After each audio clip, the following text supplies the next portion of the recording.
Okay, let's look at this example of hypothesis test for proportion, but let's use the p-value method this time. So, first thing, state the claim. We're talking about proportion. It claims it is less than 0.45. Does not contain equality, so it goes in the alternative, which means the null will be greater than or equal to 0.45. Because this is less than, this will be a left-tailed test.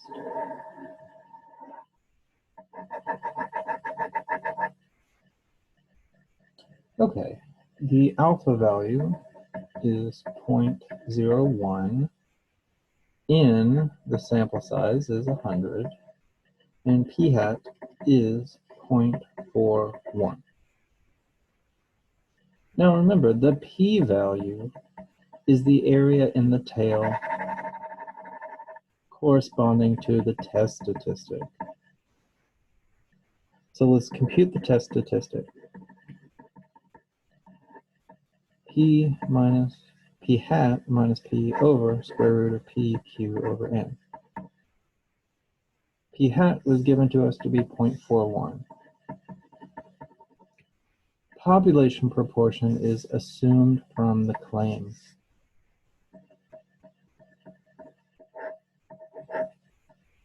P is 0.45, so Q is 1 minus that, which is 0.55.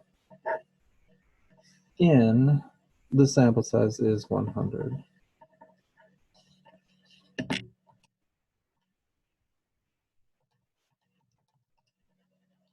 Negative 0.04 on top.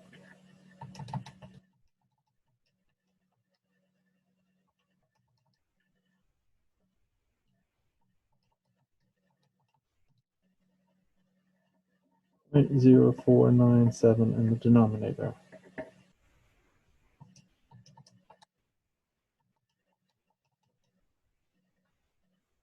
Which makes it a test statistic of negative 0.81.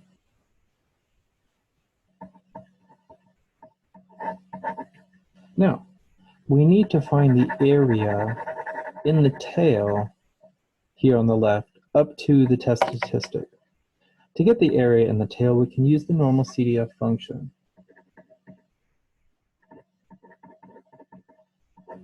The left-hand boundary will go on forever. I'll say negative 999. The right-hand boundary is the negative 0.81, comma 0, comma 1.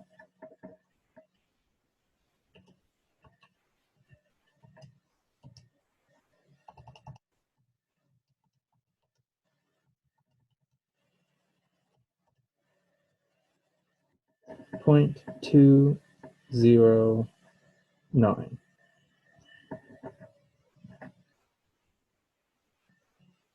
Okay, so let's compare that.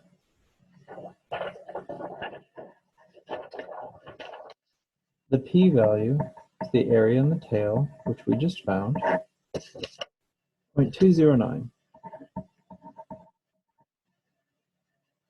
The alpha value is 0.01.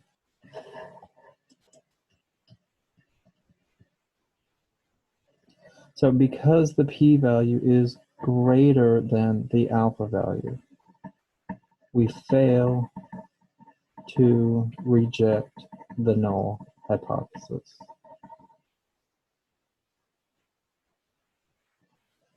Okay. From the diagram, does the claim contain equality? No, go down. Do you reject the null hypothesis? No, we fail to reject. There's not sufficient sample evidence to support the claim. All right. Let's look at the next problem.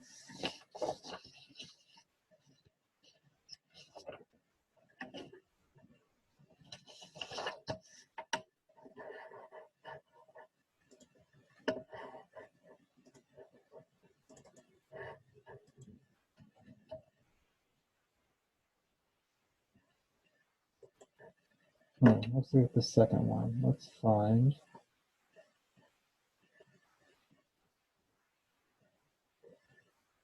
There it is.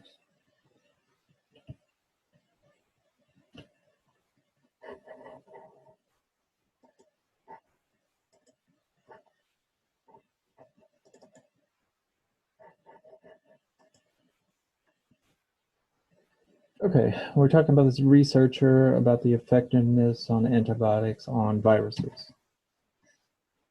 The claim that the proportion is equal to 0.51 and 51%.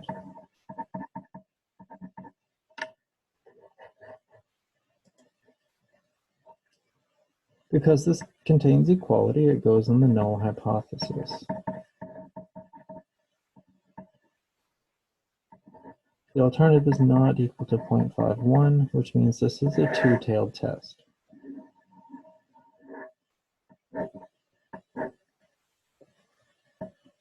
X is equal to 1,161, N is 2,202, the alpha value is 0.1. P hat is X over N, which is 1161 over 2,202.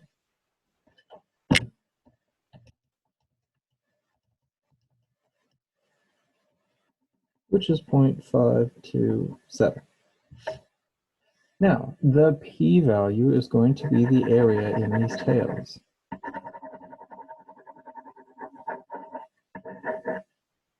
We need to find the z corresponding to the test statistic.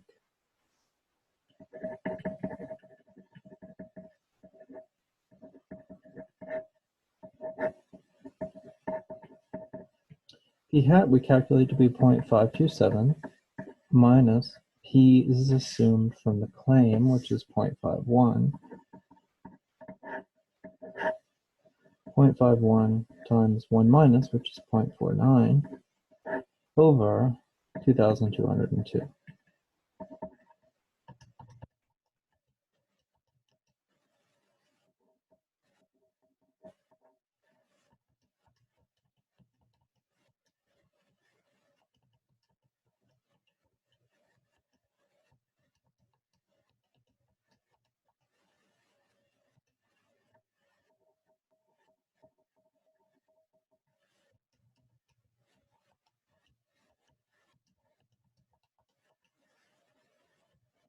$1.596.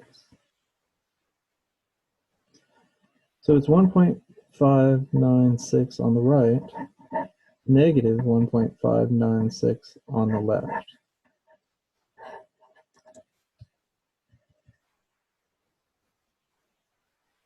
All right, now, z distribution is symmetric. So the area over here on the left is the same as the area over here on the right. What I'll do is I'll find the area here on the right and then just double it. So we'll again use normal CDF.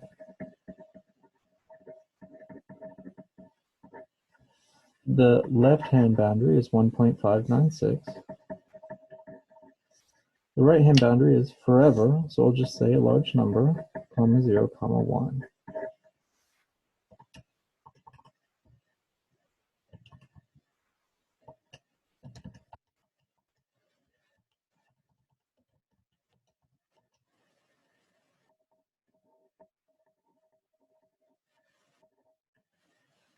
Now, be careful. This number here is not the p-value. This is the area in one tail, so we have to times it by 2.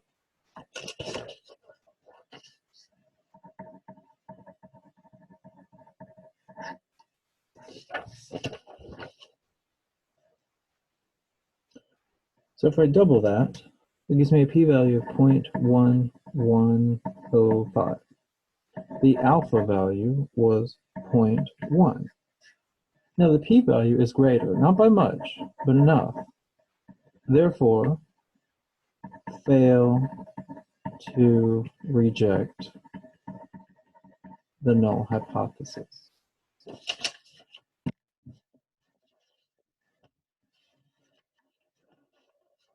For the conclusion, does the original claim contain equality? Yes, it does. Move to the right. Do you reject the null hypothesis? No, we fail to reject. There's not sufficient evidence to warrant rejection of the claim.